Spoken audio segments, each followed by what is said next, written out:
हमारे साथ तो शख्सियत जुड़ चुकी है जो देश और प्रदेश में देश की समस्याओं को लेकर बराबर लड़ते हुए नजर आते रहते हैं। मैं उनका आपसे परिचय कराता हूँ। मेरे साथ हाजी नाजिम साहब जो गाजियाबाद से हैं, पीस पार्टी के प्रदेश प्रवक्ता हैं।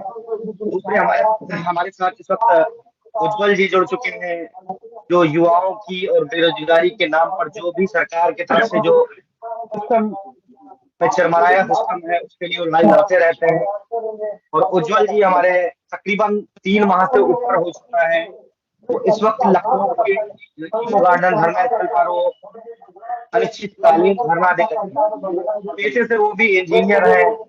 2016 में जो भी नौकरियां वैकेंसी निकाली गई यूपी ट्रिपल एससी के तहत, इनको अभी तक बहाल नहीं किया गया, ना कि इनको कोई मुतमईन बख्श जवाब दिया जाता है। तो उज्जवल जी, मैं शुरुआत आप ही से करना चाहता हूँ, क्योंकि अभी मैंने देखा है कि 2-3-4 ऐसे वीडियो भी वायरल हो रहे हैं। इको वो इकाना स्टेडियम जो लखनऊ का एक क्रिकेट स्टेडियम है, उस पर जो है युवा जो है बेरोजगारी और उस तरीके के पोस्टर लहराते हुए नजर आ रहे हैं। इससे आप लोग क्या मैसेज देना चाहते हैं? सबसे पहले बहुत बहुत आभार जो आप लोगों ने अपनी मीटिंग में हमें अपना ज्वाइन करने का अवसर प्रदान किया है। आप सबका आभार। मैं बताना चाहूंगा कि आज हम लोगों का तकरीबन 128 दिन हो गए हैं, यानी कि 26 नवंबर 2022 से जो हमारे साथी हैं यहाँ पर, युवा साथी हैं जो बेरोजगार इंजीनियर हैं, यहाँ पर धरना दे रहे हैं। और अब आपके प्रश्न पे बात करते हैं। जो आपने कहा कि इकाना स्टेडियम में जो अभी आईपीएल हुआ है, वहां पर भी हमारे कुछ छात्र थे, उन्होंने स्लोगन जो है कि जेई रिजल्ट जारी करो के स्लोगन उन्होंने दिखाए और नारेबाजी की, और वहां पे वो प्रदर्शन किया है।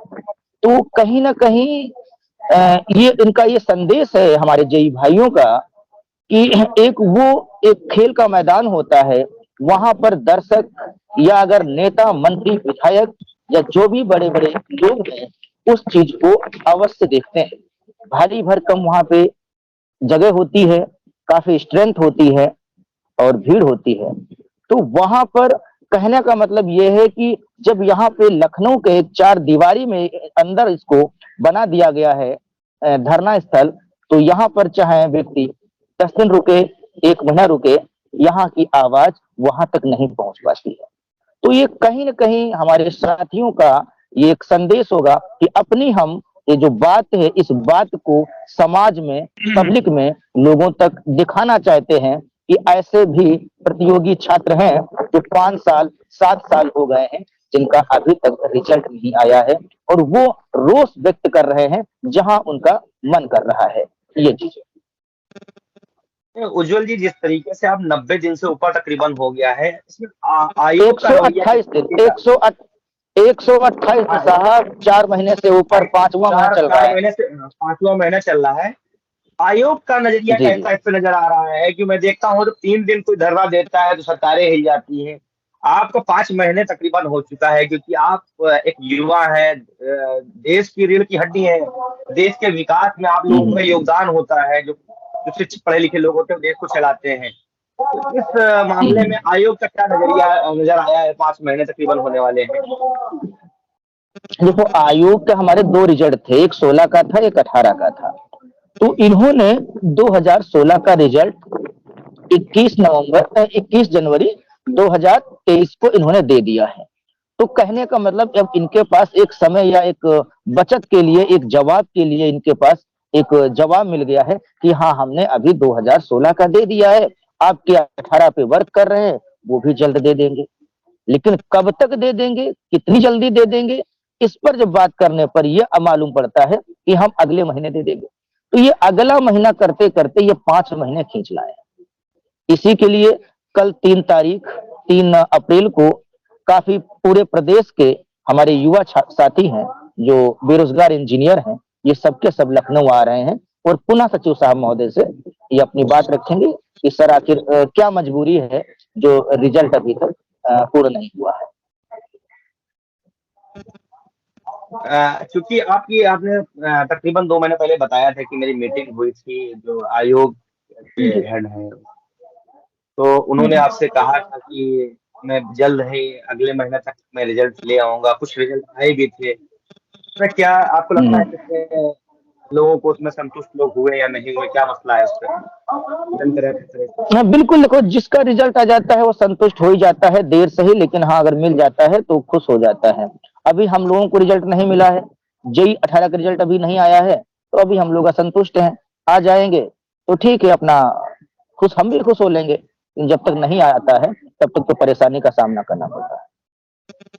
तो तकरीबन 7 साल 8 साल से आप लोग इंतजार कर रहे हैं, तो 8 साल इंतजार करने के बाद तो आप रोज बेरोजगार ही है, कुछ रोजगार कर रहे हैं आप? कोई रोजगार नहीं है। दरअसल अगर रोजगार की ओर पहुंचे होते तो इधर तैयारी ना कर पाते। तो ये तैयारी करते करते ही ये हाल हो गया है। अब व्यक्ति अधेड़ हम ही नहीं, हमारे जितने युवा साथी हैं सब अधेड़ हो गए हैं, सब 30+ की एज उनकी होती जा रही है। तो और दोबारा आप जिनकी नहीं हो वैकेंसी रही जो है, है ना अप्लाई भी नहीं कर सकते अगर दोबारा वैकेंसी दो नौकरी चल जाती? वैकेंसी की जी तो 2018 के बाद कोई वैकेंसी नहीं आई है, और जो हमारी 18 वाली वही पेंडिंग में है। हमारे साथ नाजिम साहब भी जुड़े हैं, जो पॉलिटिकल लीडर हैं, प्रवक्ता हैं किसी पार्टी के, और काफी अच्छे जानकार हैं, बड़े बड़े चैनलों पर डिबेट में बैठते हैं।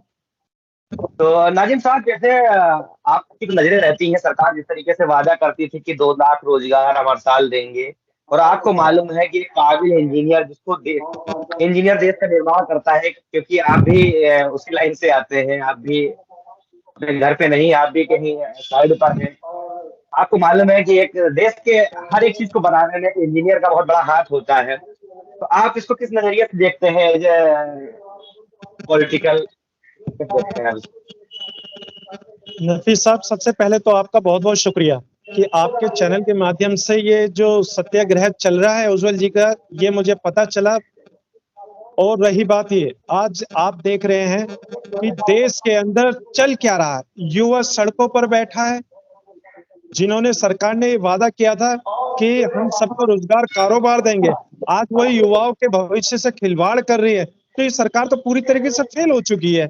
कि आपने एक बड़े बूढ़ों की कहावत सुनी होगी कि आपने देखा होगा कि जब किताबें सड़कों पर बिकनी चालू हो जाएंगी और जो ये जूता है पैर में पहनने वाला अगर शोरूम में सजाने के काम आएगा, तो ये बताइए देश का भविष्य कहाँ जाएगा।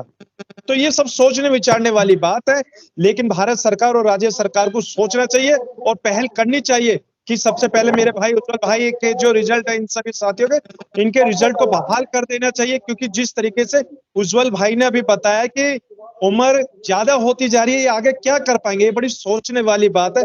बड़ा दुख होता है ऐसी बातें सुनकर कि हमारा देश का भविष्य जो इंफ्रास्ट्रक्चर में आगे बढ़ता है, यानी कि देश की बुनियाद को मजबूत करने के लिए आगे बढ़ता है, और आज वही सबसे पीछे है।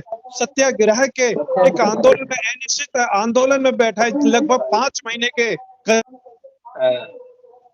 हाँ, जिस तरीके से ये सरकार सोई हुई है, ये बड़ी खतरनाक और सोचने वाली बात है। आपने देखा होगा, अगर हमारे भगत सिंह, सुखदेव, गुरुदेव अगर ब्रिटिश हुकूमत को हिलाने के लिए पार्लियामेंट में एंट्री कर सकते हैं, उन गूंगे बहरों को सुना सकते हैं, तो ये तो हमारे उज्जवल भाई और इनका सत्याग्रह है जो ये इस गूंगे बहरी सरकार को बता सकते हैं कि हाँ, युवा बेरोजगार है। आपने जो वादा किया था, जिसके लिए आप सत्ता में आए, आपको युवाओं को रोजगार देना ही पड़ेगा। लेकिन जब मेरे युवा भाई रोजगार की बात करते हैं तो उनको पूरी तरीके से पीटा जाता है, डांटियां बाजी जाती है। ये क्या गुनाह है कि मेरे युवा भाई पढ़ लिख के अपने माँ बाप का पैसा इतना, जो मेरे भाइयों के माँ बाप है, मेरे भी माँ बाप है, उन्होंने पैसा इतना लगाया कि पीछे कि मेरा बच्चा इंजीनियर बनेगा, एमबीए बनेगा, डॉक्टर बनेगा, आज वो सड़कों पर पुलिस की लाठियों से पिट रहा है। ये सब क्या है नफीस साहब? ये सब सोचने वाली बात है कि देश के अंदर सिर्फ और सिर्फ एक पढ़ाई को दरकिनार करके सिर्फ यहाँ तो धर्म की बातें होती है, जिसका बस इसे एक होड़ लगी हुई है कि मेरा धर्म सबसे अच्छा, मेरा धर्म सबसे अच्छा। यह युवाओं के रोजगार की बात कोई नहीं करेगा। अगर युवाओं के रोजगार की जिसने बात करी तो उसमें ईडी और सीबीआई के छापे में कोई देरी नहीं लगती है सर। ये देश का माहौल है। कब तक देश के अंदर युवा सड़कों पर रहेंगे? नाजिम साहब, आपको रोकूंगा बीच में। आपका सीधे इल्जाम सरकार पर ये है कि जो सरकारें हैं वो जात और धर्म पर चल रही, ना कि संविधान पर। आप ये कहना चाह रहे हैं? जी बिल्कुल, मैं बिल्कुल कहना चाहता हूँ सर। ये संविधान विरोधी है। अगर सर मैं बिल्कुल कहना ये चाहता हूँ कि संविधान की शपथ तो लेते हैं, लेकिन संविधान की बात नहीं करते। जब अगर इनसे कहा जाता तो इस सारे संविधान के आर्टिकल बता देते, मगर उन पे चलना गवारा नहीं समझे। ये बताएं, मेरे युवा भाई आज सड़कों पर बैठे हैं रोजगार के लिए। अगर मेरे भाइयों का 5 साल या 8 साल से इंतजार कर रहे हैं कि कब हमारा रिजल्ट आएगा, कब हमें नौकरियां मिलेंगी, कब हम अपने पैरों पर खड़े होंगे, कब हम देश का मजबूत भविष्य बनेंगे, तो ये सोचने वाली बात है कि मेरा भाई कब तक बेरोजगार पड़ा है। क्योंकि मेरे भाई के कांधों पर भी जिम्मेदारी है, उनके माँ बाप की जिम्मेदारी है, उनके भाइयों की जिम्मेदारी है, बहनों की शादी ब्याह की जिम्मेदारी है। लेकिन ये सरकार सुनने वाली नहीं है। मगर इस सरकार से हमारे युवा और हमारे भाई डरने वाले नहीं है। चाहे 1 साल हो, 2 साल हो, जब तक हम ये सरकार हमारे युवा भाइयों के बारे में नहीं सोचेगी, जब तक हमारे भाई इसी तरह से अपने आंदोलन को आगे बढ़ाते रहेंगे। ऐसे में अपने उज्जवल भाई से अपेक्षा करता हूँ और आशा करता हूँ कि इसी तरीके से ये जो हिटलर वाली सरकार है, जो हमारे भाइयों के दिल और भावनाओं से खेलती है, उनको बताएंगे 2027 के चुनाव में भी बताएंगे और 2024 के में भी। क्योंकि ये देश भविष्य जो है ये मेरे युवाओं का है, ना कि ये अंधेरे गर्दी चौपट राजा वालों का। बहुत जल्दी नफीस साहब सबके सामने हो जाएगा कि किस तरीके से मेरे युवाओं ने ये दिखा दिया है कि भारत के अंदर युवाओं को आज रोजगार की सख्त जरूरत है, जिसके बारे में आप केंद्र और राज्य में आए हो। अच्छा उज्जवल जी, जिस तरीके से आप तकरीबन 4 महीने प्लस 5 महीने के आसपास आपको बैठे हो गया है, अभी आपको तो क्या लगता है कि आप क्या उम्मीदें यहाँ से कुछ आपको नजर आ रही हैं क्या? देखो देखो नफीस भाई, ऐसा है कि हम लोगों के जो अंदर ऊर्जा है और जो हमारा हौसला है बहुत ही बुलंद है। और इस हौसले को ये जो सरकार है या आयोग है इसको बंद नहीं कर सकता है। जब हमने पूरा जो सीजन होता है ठंड का, इसके पहले नवंबर महीने में बैठे थे, तो कोई भी लड़ाई एक दिन में नहीं जीती जा सकती है। लेकिन ऐसी कोई काम नहीं है जिसपे हम विजय नहीं प्राप्त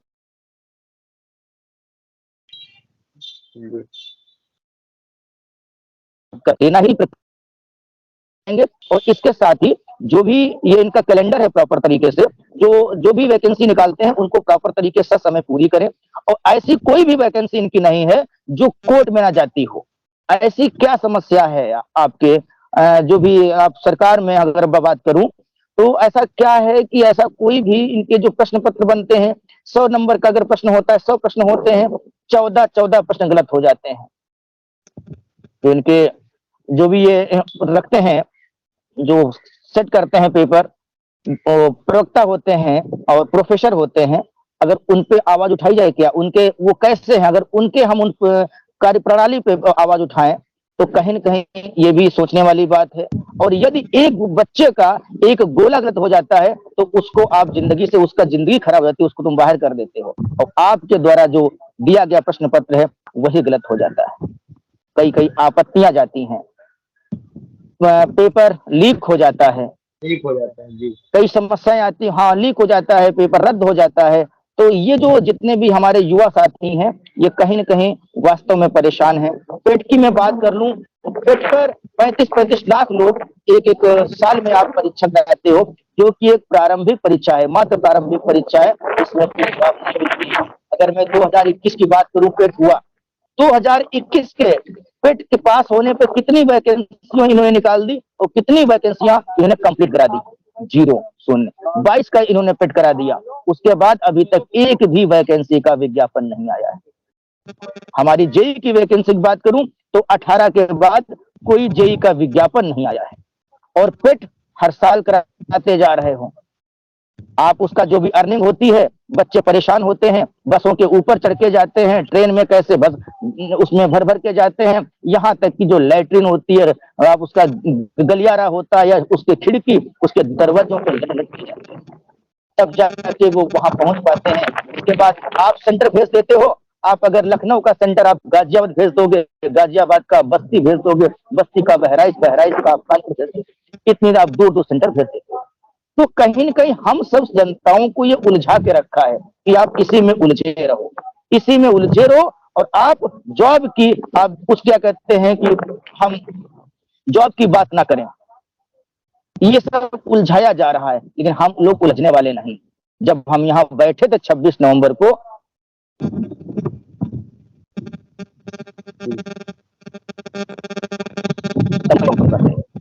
हम गांधी परंपरा के लोग हैं, बिल्कुल आराम से बैठे हुए हैं, सत्याग्रह पे बैठे हैं और ये हमारा संवैधानिक अधिकार है। हम कोई रोड पे हंगामा नहीं कर रहे हैं, कोई रोड को तोड़फोड़ नहीं कर रहे हैं। ये मेरा अधिकार है और मैं इस अधिकार के लिए बैठा हूं। मुझे पूरा उम्मीद है, मुझे भरोसा है, मैं जीतूंगा और एक न एक दिन हम अवश्य जीतेंगे। आप लोग जिस तरीके से बैठे हैं कि सूचना पूरी तरीके से मुख्यमंत्री जी को जरूर होगी, क्योंकि बराबर मीडिया के माध्यम से आपकी आवाज उठ बिल्कुल रही है, अखबारों प्रिंट मीडिया के जरिए, आईबी के माध्यम से जी जी प्रत्येक ट्विटर के माध्यम सबके से कानों में पहुंच रही आवाज। मगर इस पर कोई आवाज अब तक ये जो आप लोग आवाज दे रहे हैं, इस आवाज का अभी तक कुछ हमें ताकत नहीं दिखाई पड़ रही। तो लोगों को विश्वास पड़ रहा है इस बात का कि आप लोग बैठे हैं नहीं बैठे हैं। ये बिल्कुल सुनसान जंगल में जैसे आवारा पंछी होता है, उस तरीके से आप लोगों का हाल बना रखा है हुकूमत ने। तो मेरा निवेदन है कि सरकार हम लोगों की बात सुन रही है, इस मीटिंग के माध्यम से हम लोग जो बात अपनी अपनी रखे हैं, सरकार का कोई भी नुमाइंदा अगर सुन रहा है, इस बात को देख रहा है, तो उससे निवेदन है कि उज्जवल जी और उनकी टीम जो भी इंजीनियर धरना स्थल पर बैठे हुए हैं। हाजी नाजिम साहब जी कुछ कहना चाह रहे हैं आप? जी बोलिए। देखिए नफीस साहब, पीस पार्टी अपने युवाओं के भविष्य के लिए बहुत ही चिंतित है और पीस पार्टी अपने युवाओं के साथ खड़ी हुई है। पीस पार्टी हमेशा इनके समर्थन में खड़ी हुई है, क्योंकि पीस पार्टी चाहती है कि देश का भविष्य आगे बढ़े, तभी मेरा भारत मजबूत होगा। मेरे देश के युवाओं को घबराने की जरूरत नहीं है, क्योंकि पीस पार्टी पूरी तरीके से आप सबकी लड़ाई लड़ रही है और आप सबके साथ खड़ी हुई है। आपको घबराने की जरूरत नहीं है, तो आप बेफिक्र होकर इस आंदोलन को चलाएं, सत्याग्रह को। आपके साथ पीस पार्टी आपके साथ पूरी तरीके से समर्थन करती है और आपके साथ खड़ी होकर आपकी आवाज में आवाज को मजबूत करके और आपको इस देश के अंदर जो देश के वजीर आजम और राज्य के मुख्यमंत्री वो दोनों देख रहे हैं और देखेंगे आगे कि आपको रोजगार देना ही पड़ेगा। पीस पार्टी आपकी इस लड़ाई में आपके साथ बराबर की शरीक है, आपको घबराने की जरूरत नहीं। मेरी भी गुजारिश आपसे है कि आप बहुत बहुत धन्यवाद नाजिम जी आपका।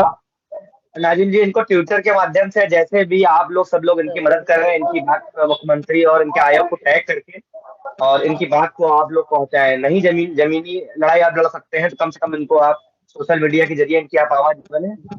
ये थे हमारे मेहमान, इनका बहुत बहुत शुक्रिया कि हमारे साथ जुड़े। तब तक के लिए बने रहे मेट्रो फ्यूचर न्यूज के साथ। मिलते हैं फिर किसी नई शख्सियत।